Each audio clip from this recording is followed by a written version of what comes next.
Hey, good evening, good evening, man. I hope everybody is doing well. I hope everybody had a great Monday. Um, Man, I was today and tomorrow is my off day, so it was pretty good. Did a little training online, but other than that, it was all good. Man, so I hope you guys are being safe and making it the best as we can. Tonight, man, I have my boy on here, Paul Carper from New Mexico, Rio Rancho. If you guys don't know him, it's a good chance to ask some questions to get to know him because eventually you will run across him at a tournament somewhere, somehow, some way. So, hey, man, I'm going to bring my boy to the screen. What up, Pete? What up, Brandon? Man, dude, I can't complain, bro. Just, like I said, living life, taking it day by day. I hear you there. Lucky enough, I'm still able to work, so keeps me busy.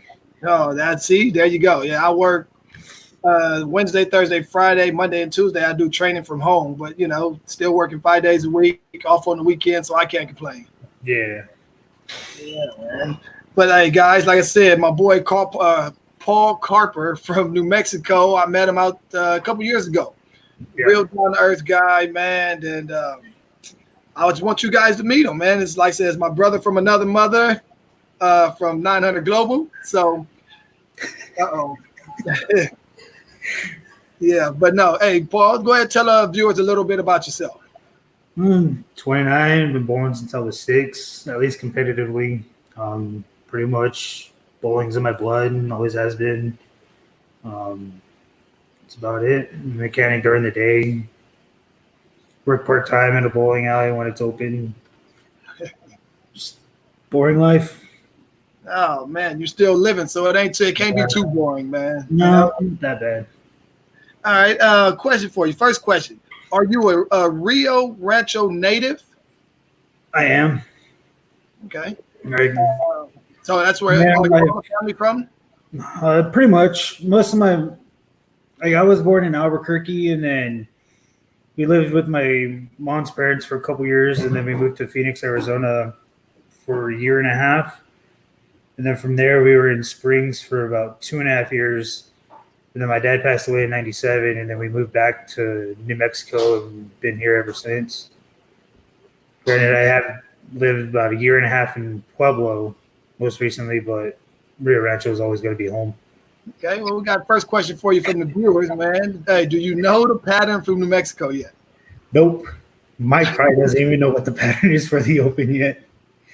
Mike will figure out the pattern the Sunday before the sweepers and everything starts happening. Okay. That's usually when he'll create something will pop in his head and he'll make tweaks throughout the week, but that's pretty much almost any typical type pattern, especially if it's a week long. Okay. My boy Darren Stillwell, D Well, what up, bro? He said, how many 300s do you have? I've got 16 total 300s. And what about 8s? 6 or 7. Okay. What is your highest 800 series? 838. And that was most recently with the Extreme Pro. Really? Yeah. Okay. That's what's up, man. With one ball of practice at that. Wow. But it's so funny because normally it seems like you bowl better when you don't get a lot of practice and you just go in and throw the ball. Oh, yeah. That's so crazy. It was weird. That night, I wanted to practice and there were no lanes. So I was like, well, screw it. I'll see if anybody needs a sub. So they're like, all right, well, we got somebody who's not going to be here. Can you sub? I was like, sure. And, of course, by the time I got all ready and everything, I had time for one ball. We were on 3 and 4. I threw my first shot on 4. We were starting on 3. Well, I went light, went 2-pin, go shoot for 290, go 300, and I think I went like 260 or like 250 the last game. Yeah, okay. That's what's up. Let's see. As a kid, what type of challenges did you face? Growing up without a dad, that was probably my biggest challenge. Not having that father figure. Like I had my grandfather, I had my second grade teacher who helped me out tremendously, especially in that first year. I've got my bowling family that helped me out a lot. pretty much. But that was pretty much my biggest obstacle, was trying to still be a kid, but still be there for my family and be the man of the house Right. with having my dad. With that, do you have any childhood trauma that you still carry with you today that kind of bothers you? Yeah, the way I handled my aggression and my anger. But when he passed, I was 7, and I didn't fully know how to handle it properly and express it. And so I did some things that I don't regret, or that I regret, but I learned from it. But it happens. Yeah. Hey, was bowling your number one sport? No. Before I got into bowling, I was actually a soccer player. I played soccer for a little bit, and then I got into bowling, and then moved out here, moved to New Mexico, and after my dad passed, and I got into football. And I really thrived with football. I got to the point where I was pushing bowling aside for football games and football practices. Because to me, that was a way to release my aggression throughout the day, is I can hit somebody and not get in trouble. Hey, there you go. Seriously. So you said your pop passed at what? At the age of? I was 7. He was 36. You were 7, Mm-hmm. and he was 36. Yep. Whew, man. Wow. Hey, did you go to college? If so, what did you study? I tried going to college. I went a few times to the community college out here. The first go around was for computer science. After that, I couldn't do it anymore because of a work schedule. And then when I went back, I was going for criminal justice.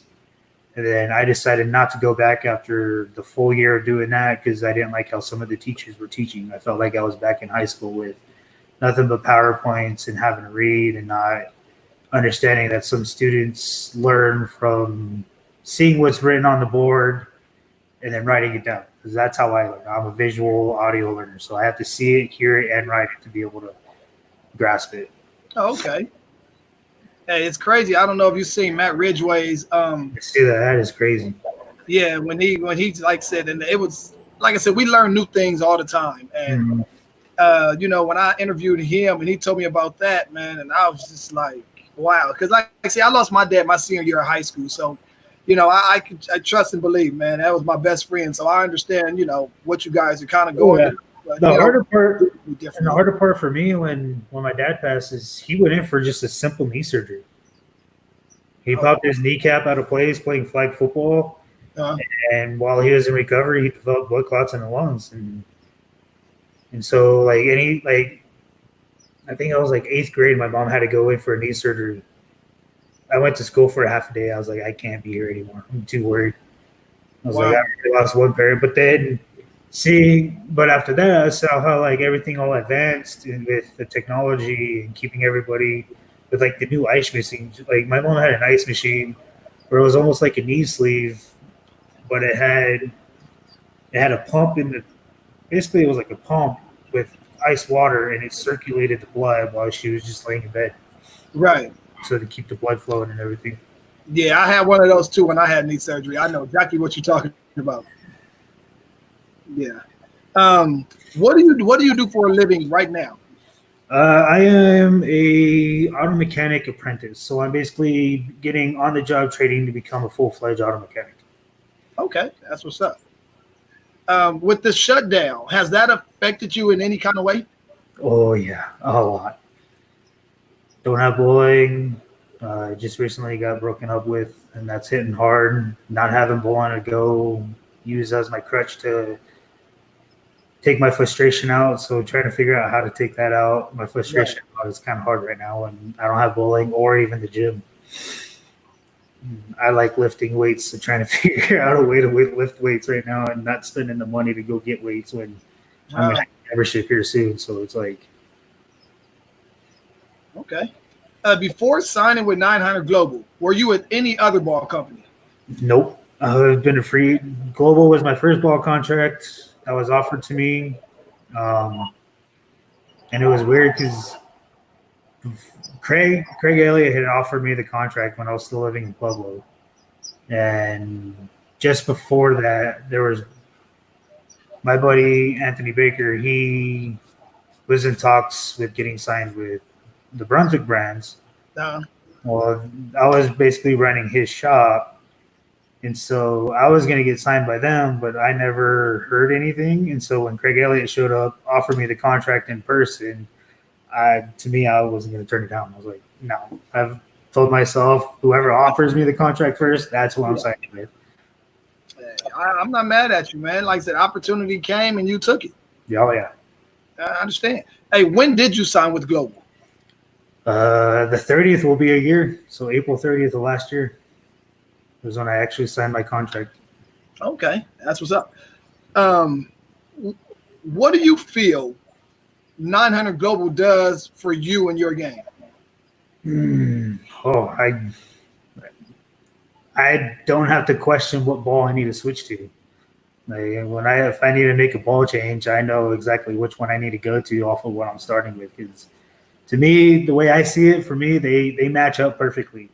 There's no overlapping of anything. Like even within the Badger line, just because there's a crap ton of Badgers, they all do something different. Right. But to me, I don't see any overlapping. I feel I'm more versatile with them. They're predictable. I know exactly what each ball is going to do for what I need it to do. What is your favorite ball right now? That's tough. What is that benchmark ball? If you had to go in and you're a little lost, what's that benchmark ball? You're like, hey, I'm gonna grab this and it's gonna line me up. Lately, for the house shot here, before we cut out, my benchmark was my Volt, the Pearl, and then before that was my Money Badger. Money Badger or Money Badger Tour? The Money Badger. I can't throw the Money Badger Tour on the house shot here. It rolls out for me. So that ball with me, it needs oil. Wow. If I don't have oil with that ball, it doesn't perform for me. Which is I'm fine. Plug that white plug in for me. Oh yeah. I'm perfectly fine with it. Put it into another one. That's crazy, man.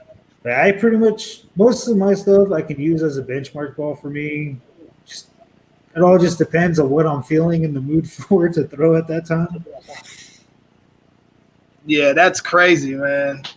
Sorry, I'm just over here trying to plug my computer up. Oh, you're good. Yeah. Hey, what is your biggest bowling accomplishments? I would probably say a few years ago I won the Monte Vista tournament in Monte Vista, Colorado. It was my first time going out there, and then the week before that, my car was stolen with all my bowling equipment in it. So I had pretty much like no bowling equipment, and I was lucky enough. My buddy Billy, he showed me up a couple bowling balls and brought them up for me, and ended up winning with one of the bowling balls that I had specifically picked out for that house.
Paul, you still there? Yeah, I'm here. Uh-oh. Yo.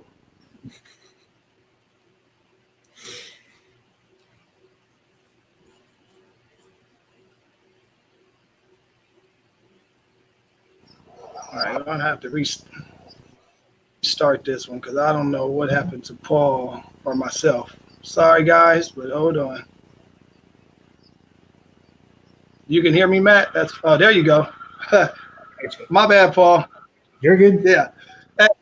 So, yeah. But no, dude, what's your biggest bowling accomplishments? All right. So it was 2017. I won the Monte Vista Pro-Am tournament at Monte Vista, Colorado, the bowling center out there. Yep. One of the most popular tournaments that's out there. My first time bowling, I've been wanting to bowl it for years, just never could get there. When I finally had the chance, I was stoked.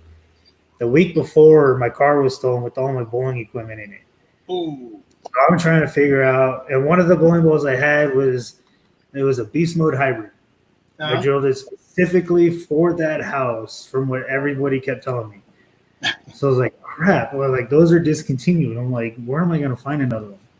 So I hit up Billy Grant, and I was like, hey, do you still have one of the beast mode hybrids in stock? He's like, yeah. I was like, all right, can you drill me up one? My stuff just got stolen. I was like, I'm going to need it next week from Monte Vista. He's like, yeah, sure. Drills it up. And throughout the tournament, I'm reaming out my thumb hole just because my hand was swollen. Played a part of the lane and was doing stuff that nobody thought I'd be able to do. I was pretty much lofting it. And lofting it, throwing it 17, 19 miles an hour, and just letting it fade right into the pocket. And pretty much I did that the whole day. Most of it is a blur because I was just so focused and in tune where Did anybody else have that shot what you had, or it was just you?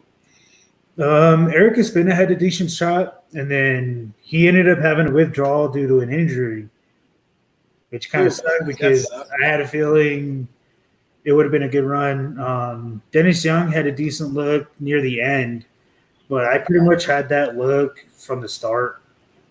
I pretty much, like, once I took the lead, I think I took the lead in like game 2 or 3. And after that, I took off running and didn't look back. I think by the time step ladder happened, I probably had close to a 200-pin lead. Oh, wow. Yeah, I just yeah, you had the nuts, which we call everything. Yeah. Being from Rio Rancho and bowling the New Mexico Open, which I love that tournament, even though last year I bowled like crap, but I had a little injury, but hey, that's okay. But I'll be back this year. But being from Rio Rancho and bowling that tournament, how many bowlers from Rio Rancho have won that tournament, and what is your highest place in that tournament? So far, any local bowlers, there's only been one bowler who's won it, and now he won it the very first 2 New Mexico Opens. Since then, no local bowler has won it. I think Billy Grant was the highest. Since then, was one of the highest finishers. We had 2. We had one that finished 2nd or 3rd when Sean Lee won, and then Billy Grant, like a couple years later, finished 4th, I believe. I think my highest finish was 24th, and that was 5 years ago, I think. Okay. So what do you feel that you need to do with your game in order to be more successful in that tournament? Trust my gut when I need to make a change and not get too strung up on just using one ball just because it started off good. That's been a lot of my downfall a lot lately is knowing I need to make the ball change, but being too stubborn to make it. Right. Yeah, that second guessing yourself really puts a damper in your game. That's not your game, but just in any bowler. It really hurts for sure. It's cost me tournaments, cashes for second guessing, knowing I need to do it, and then just not doing it, not trusting it. Yeah. Knowing that you're a staff member on Logo Infusion, how did that come about? When I got the email that they were doing the staff affiliate program with Global, I was like, screw it. I was like, it's an opportunity. Let's see what happens. It's like, what's to say they say no? I was like, it's not a guarantee. It was like, we'll see what happens. So I put in my interest, and they were willing to sign me regardless of the thing. So I was like, cool. So more jerseys. Yeah, there you go. Hey, how comfortable do you feel with the company, 900 Global, I should say, after they moved production to Utah? I think it's going to be good. But I guess we won't fully tell until we get any of the bowling balls that are poured out there to see if there's any real difference. Because like each, I know a lot of different places. Any company that has like multiple plants, when they start pouring from different plants, they tend to be a little bit different here and there. So it could be a good move. It could be a bad one. We won't. To me, I won't fully tell until I throw some stuff that's poured out there and see if I see any differences. Right. Yeah. Hey, so do you think Global will merge with Storm at any time? I don't think so because I know they want to continue being their own little company. So if they do, it'll probably be a few years down the road. But who knows right now? Everything's up in the air. Okay. Even if they Hey, did, I'm only throwing 900 stuff. Like that's all I'll throw. 900 and AMF. I love my ninjas. no, okay. Hey, besides the New Mexico Open, what other big tournaments do you bowl in? Usually bowl the Tat in July. Pretty much other than that, that's it. That Monte Vista, anything kind of local that I can get to close by that I can afford right now. I do try to get out. I do want to try to get out and do more regionals though. Okay. Have you ever had your PBA card, or do you even intend to get it?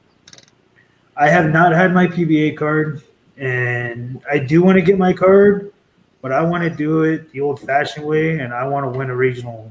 Once I win a regional, then I'll get my card. Okay. Or until I have to get my card, but I want to earn it. I just don't want to go out and pay for it. That's just more or less how I am. I want to earn something. I don't want to just be given it to. Look. Somebody said so. There you go. yeah, I know, Anthony. I'll make my way out there soon. Especially now that I'm single, I can do whatever I want. I will be out there ASAP. All I know is I've never got invited by this guy here. So I must not be that good. But hey, Ant, how about this Saturday? Can you do Saturday? Man, I'm trying Celebrity Saturday. So holla at me. I'll text you in a little bit after this show. But yeah, man, I do. 900 Global has really done it, and they have a lot of great equipment out there, man. Mm-hmm. So as far as working in the pro shop, how has that helped you in your game? It's helped me tremendously. I noticed like within the first couple of weeks of starting to drill bowling balls and understanding more different layouts and different surfaces, the cover stocks, the cores, and more in depth of what the science is of the bowling balls to allow me to figure out, okay, I want this ball to do this for this type of pattern. It helped me out tremendously. My game improved tremendous. Besides working in the pro shop, who would you say helped you the most with your game? I always say it from the start, my uncle Mike Miller. The second him and Steve bought 10 pins, my mom was one of the first people they hired. And from that moment, he took me under his wing, started teaching me everything when it came to bowling. And then when I was 17 and I wanted to start learning how to drill bowling balls, especially for just myself, just at the start, he was the one that taught me how to do all that as well. So he's pretty much the one that's helped me out the most when it comes to my mental game and my knowledge of the sport. That's what's up, dude. That's huge. I've had numerous coaches, so it's always good to have that support system. Mm-hmm. Yeah, dude. Tell us something we don't know about Paul Carper outside the bowling alley. Outside the bowling alley. Yeah. Lately, I've been watching this show called Forged in Fire, so I've been kind of intrigued on wanting to start bladesmithing to make some knives, just for fun. Really interesting, yeah. And how did you come up? How did you even start watching that show? Flipping through Hulu to see what was on, and there was a show that was called Forged in Fire, Knife for Death, and Bill Goldberg was the host. So I started watching that, and heard that there was a show that was a spin-off of a show, and so I went and watched the regular one, and I've been hooked on that ever since. Okay. Hey, I know we probably have some young bowlers on here listening, but for our young bowlers, what kind of advice can you give them as they start bowling adult league? Keep your attitude in check. I've learned that the hard way a lot of times. I've had numerous people that said they'd have me bowl with them on their team for city or state, but because my attitude at the time, they didn't want to tolerate it. So I had to keep my attitude in check. And attitude when it comes to adults, it's serious. Hey, there you go, man. That is deep, seriously, man. Because trust me, I've been through hoops and loops when it came with attitudes, and I've come a long way. Trust me, I've come a long way, and I get told that all the time. So, that's great advice for the young bowlers, dude. Seriously, yeah. But hey, Paul, man, I appreciate you coming on, bro. Sorry for the technical difficulties for those couple minutes, man. Yeah, but hey, dude, I'm looking forward to seeing you in August, man. I hope we can. I'm looking forward to. It's gonna be fun. Get it going, I pray that tournament happens. Oh, me too. If it don't, I was just talking to a friend. If bowling doesn't come back up in the next couple months, I don't know what's gonna happen. I'm already going crazy. Now. If it doesn't happen, that means you got to take this trip to Dallas whenever we go out there and go bowl with ALS. Oh, I'm down. I am so down. All right, man. So just know, dude, whenever like I said, even if it happens, we still got to make that trip. Oh, yeah, definitely. All right. Hey, man. But look, dude, hey, Paul, I appreciate you coming on, man. You are a stand-up guy, dude. And ever since I met you, you've always been A1, dude. So, hey, keep up the great work out there. And good luck on your journey, brother. You too, man. Hey, I appreciate it, brother. And I'll holler at you later. All right. Sounds good. All right. Later. Later, bro.